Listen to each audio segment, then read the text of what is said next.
저는 오늘 읽은 사사기 13장 19절로 20절 말씀을 통해서 임재의 경험이라는 제목으로 하나님의 말씀 함께 나눠보겠습니다. 지난 시간까지 우리가 보았던 대로 삼손의 아버지가 될 마누아는 주의 사자를 다시 한번 뵙기를 원했고 그래서 주의 사자를 만나게 되었습니다. 그러자 그는 주의 사자를 만나서 내가 그 아들을 낳게 되면 어떻게 키워야 되느냐 물었는데 특별하게 자신에게 직접 주어진 이야기가 없고 마누아의 아내가 해야 할 일들만 나열하자 그는 내가 저 하나님의 사자에게 또 아들을 낳으라고 말씀을 전해준 저 귀한 소식을 전한 사람을 그냥 보낼 수가 없어서 어떻게 했어요? 내가 음식을 준비할 테니까 여기 가만히 계시다가 그 음식을 드시고 가라는 거예요. 그때 주님의 사자는 뭐라고 얘기합니까? 내가 기다릴 수는 있지만 내가 음식은 먹지 못하겠다 라고 이렇게 말씀을 했습니다. 그리고 나서 이제 그가 음식을 준비해 오려고 할 때 그에게 이야기하기를 너나 여호와께 나에게 음식을 주려고 하지 말고 여호와께 제단을 쌓아서 제사를 드려라. 이 이야기를 듣고 마누아는 사자의 명령대로 오늘 본문에 나온 대로 번제를 준비했습니다. 오늘 본문에 보니까 이에 마누아가 염소 새끼 하나와 소제물을 취하여 반석 위에서 여호와께 드리매 사자가 이적을 행한지라. 마누아와 그 아내가 본즉 불꽃이 단에서부터 하늘로 올라가는 동시에 여호와의 사자가 단 불꽃 가운데로 쫓아 올라간지라. 마누아와 그 아내가 이것을 보고 얼굴을 땅에 대고 엎드리니라라고 본문에 기록해 놓고 있습니다. 마누아는요 레위지파 사람이 아닙니다. 마누아는 단지파 사람이었기 때문에 그는 제사장이 될 수 없었습니다. 그럼에도 불구하고 이렇게 제물을 준비한 것은 하나님의 사자를 아마도 제사장으로 이렇게 생각했던 것이 아닌가 합니다. 아하, 제물을 준비해서 드리라고 하는 거 보니까 저 하나님의 사자가 제사장인가 보다. 그러면 제물을 준비해서 가져오면 제사장이 대신 제사를 드려주시지 않겠나 라는 생각을 했던 것 같습니다. 그런데 주님의 사자는 제사장이 아니었습니다. 어쨌든 그는 마누아가 준비한 제물을 바위 위에 놓게 했습니다. 이렇게 해서 마누아가 준비한 염소 새끼 한 마리와 소제물을 바위에 올려놓자 하나님의 불이 반석에서 나와서 제물을 불태웠습니다. 그런데 제물이 불타자 하나님의 사자는 불길이 하늘로 쏟아 올릴 때에 그 속으로 뛰어들어 함께 하늘로 올라갔다라고 본문은 말하고 있습니다. 여기서 마누아가 경험한 것은 무엇입니까? 마누아가 경험한 것은 하나님의 불이 임하는 예배였습니다. 하나님의 사자는 그에게 아이를 주기 전에 불이 있는 예배를 먼저 주셨습니다. 성령의 불이 마음속에 악한 기질과 죄 지으면서 살아온 부끄러운 과거를 전부 다 불태워버린 예배, 성령의 체험이 있는 예배를 먼저 주셨던 것입니다. 마누아는 아들만 얻은 것이 아니라 마누아는 그 귀한 예배를 경험하게 된 것입니다. 성령의 불이 있는 예배, 하나님의 불이 있는 예배를 경험하게 되었던 것입니다. 마누아는 이 예배를 통해서 하나님이 정말로 살아계시다는 것을 경험했습니다. 아마 마누아는 오랫동안 아이를 달라고 기도해 왔을 것입니다. 그러나 그에게 나타난 응답은 아무것도 없었습니다. 그런데 이제 예배 가운데 불로 응답하시는 하나님을 경험한 것입니다. 보통 제사장이 하나님께 제사를 드릴 때에는 사람의 손으로 붙인 불을 사용합니다. 그래서 불이 꺼지지 않도록 날마다 그 불에다가 화목을 집어넣어서 불이 꺼지지 않도록 합니다. 그래서 꺼지지 않고 있는 그 불에다가 이제 사람들이 번제물을 가져오면 그 불을 사용해서 번제를 드렸습니다.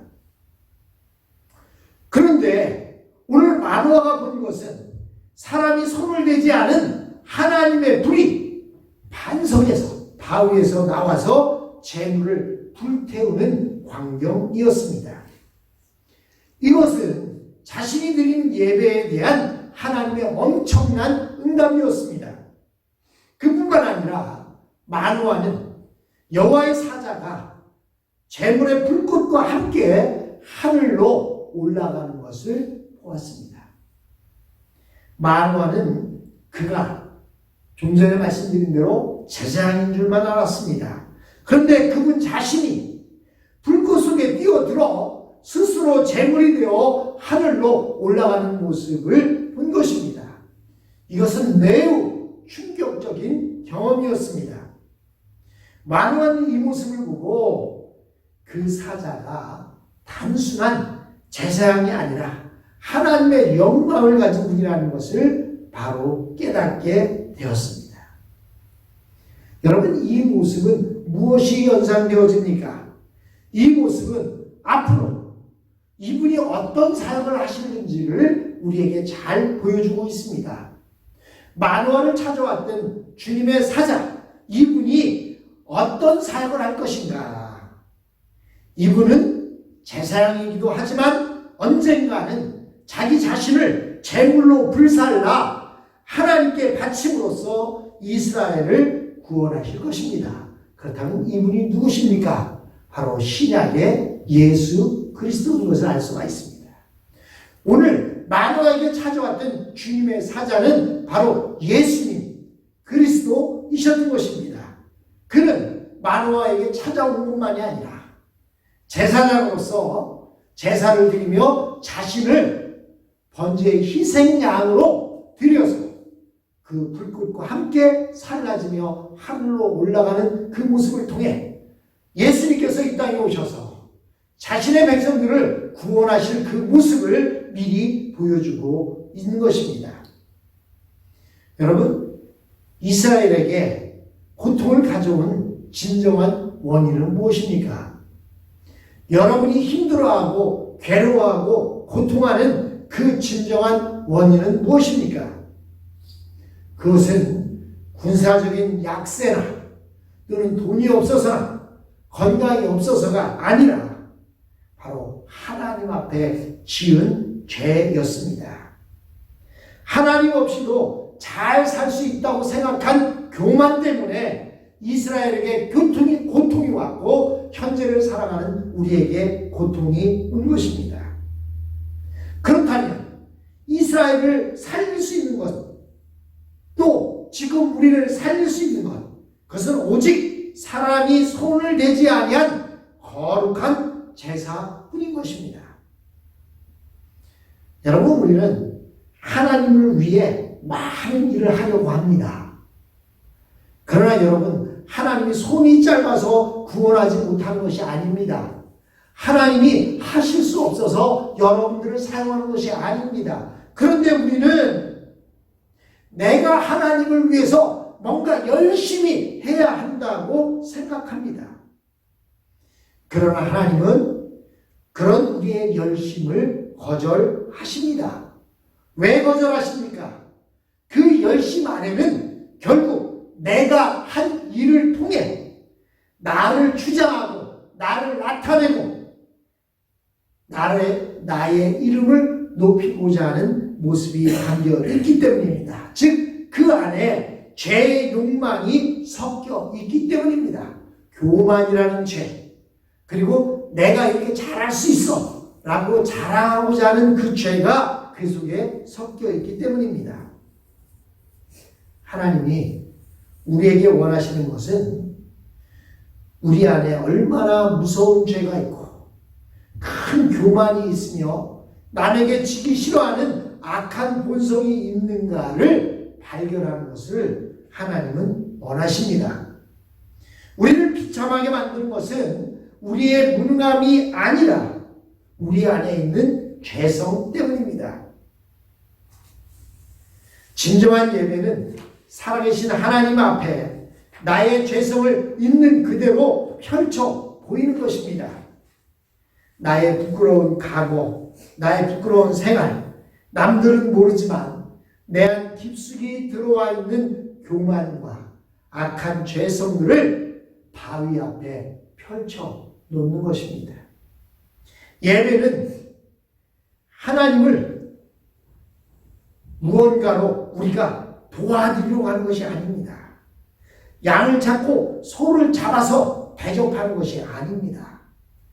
하나님의 사자가 우리에게 명하시는 것은 우리의 죄성과 불신앙을 하나님 앞에 그대로 펼쳐 보이는 것입니다. 그러면 어떤 일이 일어납니까? 하나님의 불이 내 죄를 태우시며 그 속에서 나의 죄를 대신 지시고 하늘로 올라가는 것을 보게 된 것입니다. 귀로만 듣는 것이 아닙니다. 내 눈으로 직접 보게 됩니다. 마노아와 그의 아내는 이 번제를 통해 하나님의 임재를 경험했습니다. 주님이 오셔서 말씀하셨지만 그들의 눈이 어두워서 그의 글을 알아보지 못했습니다. 그런데 예배 가운데 하나님의 강력한 임재를 경험하게 되자 엎드려서 두려워 떨었습니다. 하나님이 우리에게 가까이 오실 때 느껴지는 것이 무엇입니까? 이 세상의 것으로는 도저히 해결되지 않는 답답함입니다. 무엇을 해도 만족함이 없고 기쁨이 없습니다. 세상에서 살 재미가 없습니다. 그때 하나님의 사자가 하시는 말씀이 무엇입니까? 바로 그 모습 그대로 내게 나와 예배를 드려보라는 것입니다. 답답함을 느끼게 될 때, 삶의 의욕을 잃게 되었을 때, 만족함이 없을 때, 기쁨이 없을 때, 세상에 살아갈 재미가 없을 때 하나님의 사자는 이렇게 말씀하십니다. 지금 있는 그 모습 그대로 예배를 드려보라는 것입니다. 우리는 예배를 늘 뻔하다고 생각합니다. 그런데 순간적으로 하나님께 예배를 한번 드려보자 라는 마음이 생길 때가 있습니다. 그때 교회로 발걸음을 옮겼다가 지금까지와는 전혀 다른 경험을 하는 경우가 종종 있습니다. 그때 우리 속에는 이런 음성이 들려옵니다. 이 교만한 자야. 지금까지 내가 종교 노름을 한 거지 신앙생활을 한 거냐. 그게 장난이지 신앙이냐. 내 교만을 다 내려놓아라.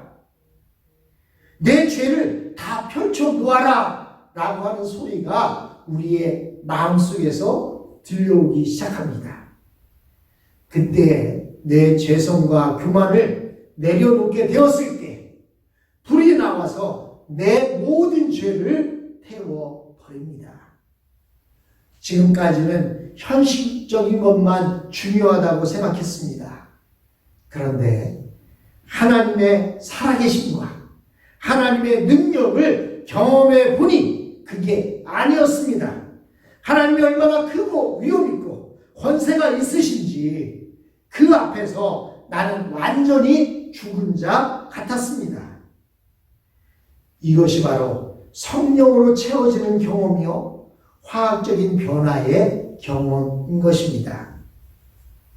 하나님은 삼손을 성령으로 충만하게 하시기 전에 그의 아버지에게 먼저 불이 있는 예배를 체험시키셨습니다.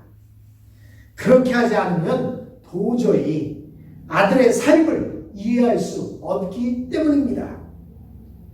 나시린의 삶을 이해하지 못하기 때문입니다. 우리가 세상에 나가서 무엇을 하기 전에 꼭 필요한 것은 성령으로 인격과 육신이 충만함으로 채워지는 것입니다. 또한 하나님을 경험하는 삶입니다. 우리가 이 세상에 살아갈 때 용기 잃지 않고 기쁘고 바르게 살아갈 수 있는 것은 하나님의 영광을 경험하는 것입니다. 그것이 없으면 늘 세상적인 기준과 상식적인 기준에서 남을 비판하고 자기를 자랑하며 살게 되어 있습니다. 뿐만 아니라 아무 변화 없이 율법적인 신앙의 테두리 안에 머물러 있게 되어 있습니다. 여러분, 사람들이 주일 예배 한번 겨우 드리고 도망치듯이 세상으로 달려나가는 이유가 무엇입니까? 그들은 아직도 율법적인 수준에서 신앙생활을 하고 있기 때문입니다. 그들이 예배를 드리고 헌금을 하는 것은 기독교인으로서 마땅한 의미라고 생각하기 때문입니다.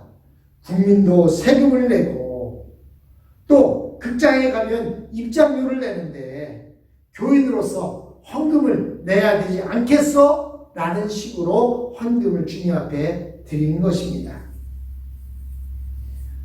우리 신앙인들이 이 수준에서 한 걸음도 더 나아가지 못하는 것은 그리스도인이라고 하면서도 절대로 남을 위해 손해보지 못하는 것, 그것은 그들이 하나님의 영광을 모르기 때문입니다.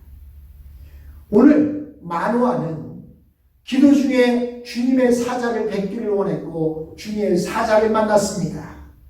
그에게 무엇인가 대접하고 싶어서 음식을 대접하려고 할 때 주님 앞에 예배하라는 주님의 사자의 말을 들었고, 그래서 어린 새끼 염소와 그리고 소재물을 가져다가 바위에 펼쳐놓았을 때 바위에서 불이 나와서 그 번제와 즉 염소 새끼와 소재물을 태우고, 뿐만 아니라 주님의 사자가 그 불꽃 속에 뛰어들어 함께 하늘로 올라가는 모습을 만화는 보게 되었습니다. 물론 보지 않고 믿는 것이 더 복됩니다.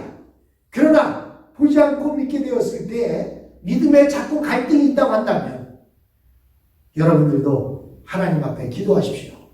만화처럼 주님의 사자를 볼 수 있게 해주십시오. 주님, 저도 보고 믿을 수 있게끔 저를 도와주십시오라고 고백하십시오. 만화는 주님의 사자를 만난 뒤에 그의 인생이 변화되었습니다. 그의 인생이 바뀐 것은 바로 삼손을 어떻게 양육해야 할지, 또 삼손이 무엇을 해야 하는지를 깨닫게 되는 계기가 되었습니다.